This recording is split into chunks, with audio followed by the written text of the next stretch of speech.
Rahul Mamkootathil MLA മണ്ഡലത്തിൽ സജീവമാക്കാനായി രംഗത്തിറങ്ങിയിരിക്കുകയാണ് UDFിലെ ഒരു വിഭാഗം.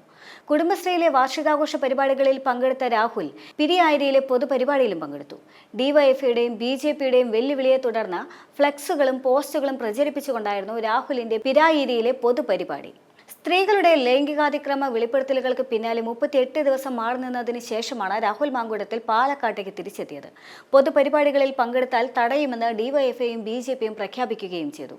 മാധ്യമങ്ങളെ പോലും അറിയിക്കാതെ അപ്രതീക്ഷിതമായി എത്തിക്കൊണ്ട് KSRTC പാലക്കാട് ബംഗളൂരു സർവീസിന്റെ ഉദ്ഘാടനവും നഗരസഭാ പരിധിയിലെ കുടുംബശ്രീയുടെ വാർഷികാഘോഷ പരിപാടിയിലും രാഹുൽ പങ്കെടുത്തിരുന്നു.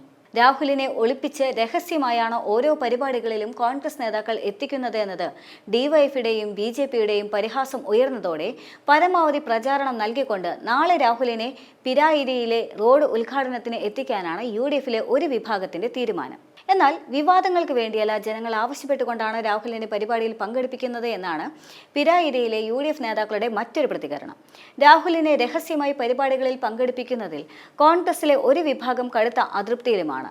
പാർട്ടി നടപടി നേരിടുന്ന MLAയെ പാർട്ടി സംവിധാനം ഉപയോഗിച്ചുകൊണ്ട് പൊതുവേദികളിൽ എത്തിക്കുന്നത് ജനങ്ങൾക്കിടയിൽ അവമതിപ്പുണ്ടാക്കുമെന്നാണ് വിലയിരുത്തൽ. ആരോപണങ്ങൾക്ക് പിന്നാലെ യൂത്ത് കോൺഗ്രസ് സംസ്ഥാന പ്രസിഡന്റ് സ്ഥാനം രാജിവെച്ചിരുന്നു. കൂടാതെ തന്നെ പാർട്ടിയുടെ പ്രാഥമിക അംഗത്വത്തിൽ നിന്നും രാഹുലിനെ സസ്പെൻഡ് ചെയ്യുകയും ചെയ്തിരുന്നു. എന്നാൽ നിയമസഭാ തെരഞ്ഞെടുപ്പ് അടുക്കുമ്പോഴുള്ള രാഹുലിനെ സംബന്ധിച്ചുള്ള ഈ നീക്കം രാഷ്ട്രീയ ഉദ്ദേശം മാത്രം ലക്ഷ്യം വെച്ചുകൊണ്ടുള്ളതാണ്. പക്ഷേ ഈ വിഷയത്തിൽ പാർട്ടിയിൽ തുടരുന്ന ഭിന്നത അത് കോൺഗ്രസ് നേതൃത്വത്തിന് തിരിച്ചടിയാകുമോ എന്ന ഭയവും അലട്ടുന്നുണ്ട്.